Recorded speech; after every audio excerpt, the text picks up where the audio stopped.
দোস্ত, তুই আসাতে আমি অনেক খুশি হয়েছি। আমি ভাবছি কি তুই মনে হয় আমারে ভুলে গেছস, কিন্তু আমি ভাবতে পারি না তুই যা আমারে মনে রাখছস। আরে শালা, যত দূরে যাই না কেন তোরে কি আমি বলতে পারি? তুই যা আমার জীবনের একটা অংশ, তা কি জানোস না? চাইলেও কি তোরে বলা থাকা যায় না তো। আসলে ব্যাপারটা এরকম না। এখন তো তুই ভালো মানের চাকরি করস, এখন কি আমার মতো মানুষ রে তোর মনে রাখার কথা?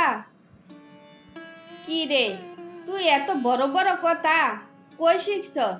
তোর কি মনে হয় ভালো চাকরি পাইলে পুরনো বন্ধু বান্ধবের কথা মনে থাকে না? তারপরে তো আমার মতো গরিব রে যে তুই মনে রাখছস, ওইটাই তো অনেক বেশি। জানস, তুই চলে যাওয়াতে 1 সপ্তাহ ধরে আমি ঘুমাইতেও পারি নাই, ঠিক মতো খাইতেও পারি নাই। তোরে খুব মিস করছিলাম। এই বলত, এই গরিবের খানা খাইয়া এ বাড়িতে থাকিয়া লেখাপড়া শিখিয়া আমি যে আজকে এত বড় অফিসার হয়েছি, তা কি তুই জানস? তোরে মনে না রাখলে মনে রাখবো কারে বল? মনে রাখছস, ভালো করছস। হাত মুখ দিয়ে ফ্রেশ হইয়া আয়, খাওয়া দাওয়া করে দুইজনে মিলে গল্প করব। তারপর কালকে বিকালে সারগাম তোরে নিয়ে ঘুরবো, সবাইরে দেখাবো আমার দোস্ত মস্ত বড় অফিসার হইছে। কি দোস্ত, ঠিক কই নাই?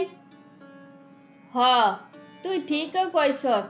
আমার অনেক খিদা লাগছে, তোর বউরে বল আমার আগে খাইতে দিতে।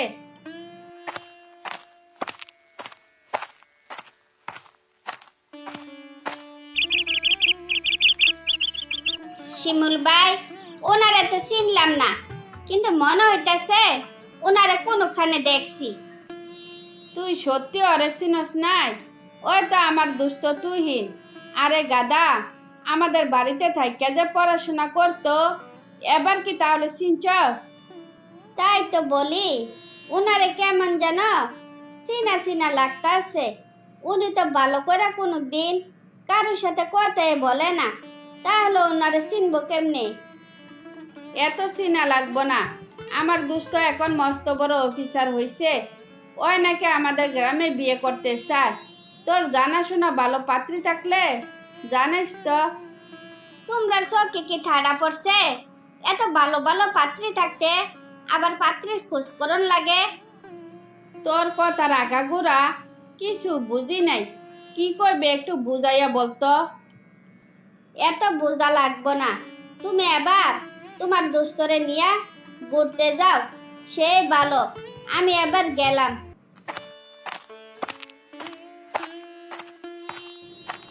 কি রে দোস্ত, মিতু কথাটা কি বললো?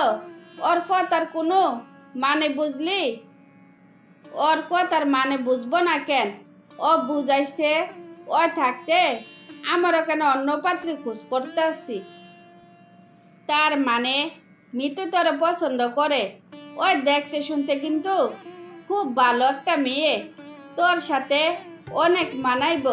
তুই চাইলে ওর বাপ মার সাথে কথা বলতে পারস। ওরা আমারও অনেক পছন্দ হয়েছে, এখন ওরে জানানোর কোনো দরকার নাই। আমি 2 দিন পর আমার মারে নিয়ে আসতেছি, একেবারে বিয়ের প্রস্তাব নিয়ে যাব। চল এখন বাসা ফিরে যাই।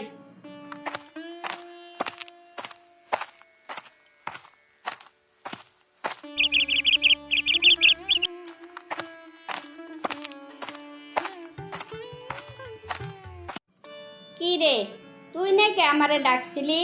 কি হয়েছে তোর? আমারে কিছু বলবি নাকি? কি রে সাইয়া রইছিস কেন? মা, একটা মেয়ের আমার খুব পছন্দ হয়েছে। তুমি চাইলে ওরা আমি বিয়ে করতে চাই। পছন্দ করছিস ভালো কথা, কিন্তু তোর বাবার শরীরটা তো তেমন ভালো যাইতেছে না। তোর বাবা আগে সুস্থ হোক, তারপর আমরা বিয়ের প্রস্তাব নিয়ে যাব। ঠিক আছে, তোমার কথাই রইল। আমার খিদা লাগছে, আমার এখন খাইতে দাও।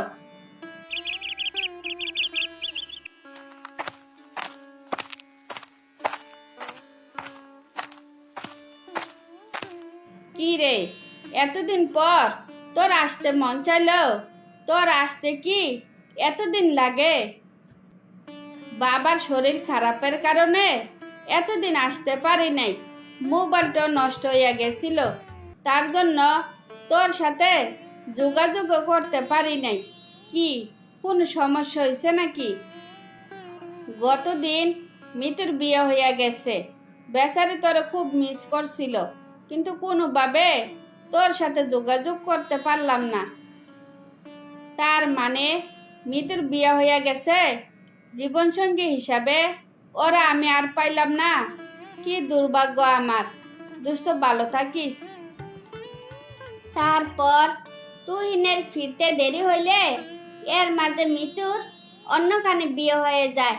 এ খবর জানার পর তুহিন বিষণ্ণ মনে নিজের বাড়িতে ফিরে যায়। ভাবি, বেলা তো অনেক হইয়া গেল, অন্তর মারে কি কিছু খাইতে দিবা না? খিদার জ্বালা ছটপট করতেছে। আমার বাড়িটা কি কোনো হোটেল নাকি যে সকাল থেকে সন্ধ্যা অবধি সবাই শুধু খাই খাই করবো? এভাবে কথা বলতেছ কেন? তোমরা মেয়েটারে যাইতেও দিলা না, আবার ঠিক মতো খাইতেও দাও না। কাজটা কি তোমরা ঠিক করতেছ?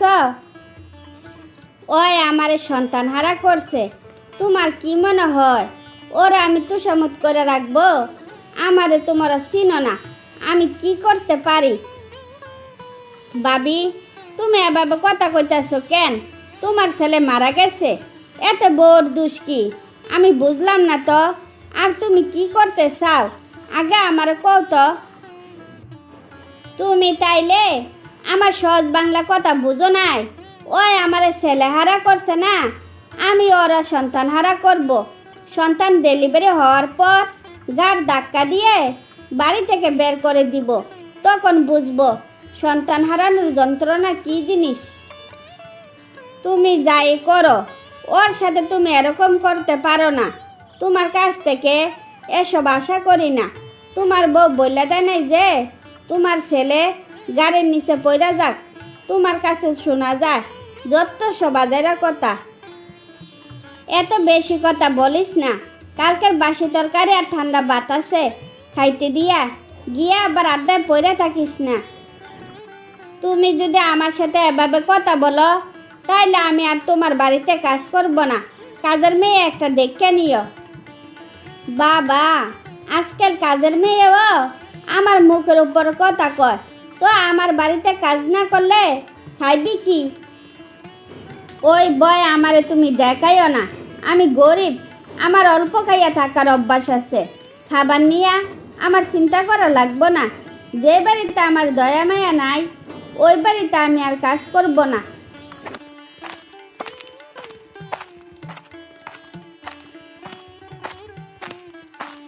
এই যে মহারানী, তোর জন্য মায়া দেখাইতে গিয়া আমার বাড়ির কাজের মেয়ে চলে গেছে। বাড়ির কাজগুলো কি তোর বাপ মা করব নাকি তুই করবি? হ্যাঁ, কথা কস না কেন? আপনি আমার বাপ মা নিয়ে কথা বললেন না। বাড়ির যত কাজ আছে সব আমি করে দিব। আহারে, আমার কাজ জলি কাজ করে উল্টাইয়া ফেলাইব। যা রান্না বান্না থেকে শুরু কইরা সব কাজ কর গিয়া। দেরি করলে কিন্তু খবর আছে। কোনো দেরি হইব না, আপনি গিয়ে আরাম করেন। আমি রান্না করে খাবার নিয়ে আসতেছি। এই, তোরে রান্না করতে বলছি, কিন্তু তোরে তো আমার খাবারে হাত দিতে বলি নাই। কত বড় সাহস আমার পাতিলের মধ্যে সে হাত দিব? আমার ভুল হইয়া গেছে। এবার আমি রান্না বান্না করতে গেলাম। রান্না শেষ হলে খাইয়া নিয়েন।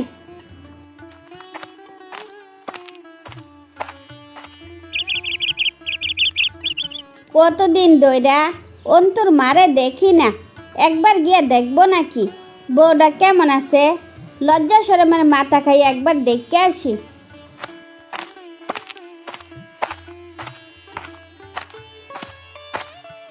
কি রে, তুই না বললি এই বাড়িতে আর কাজ করবি না? কি এই বাড়ির খাবার পেটে না পড়লে জীবন চলে না, তার জন্য ফিরাইছস? তুমি যা ভাবছ আসলে তা না। বিপদে আপদে আমার অনেক সাহায্য করছো তো, তাই বেশি কিছু বললাম না।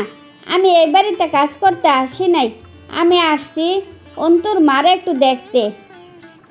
তুই অন্তুর মারে দেখবি কেমনে? বাচ্চা হওয়ার পর ওরে বাড়ি থেকে বের করে দিছি। এতই যদি দেখতে মন চায় ওর বাপের বাড়ি গিয়া দেখে দেখতে যেহেতু মন চাইছে নিশ্চয় আমি দেখতে যাব। আমারে তোমার বইলা দিতে হইব না। তো আগে বলো ওর বাচ্চা দুটা কি করছো? আমি কি এত বোকা নাকি যে কাঁচা কাজ করব? বাচ্চা আমি রাখিয়া দিছি যাতে বাচ্চার অধিকার নিয়ে এই বাড়িতে আসতে না পারে। খুব ভালো কাজ করছো। কই বাচ্চাগুলারে দেখতাছি না যে? আমার 2 মেয়ে 2 বাচ্চা নিয়ে গেছে যাতে এই বাড়িতে এই মেয়ে বলো আসতে না পারে।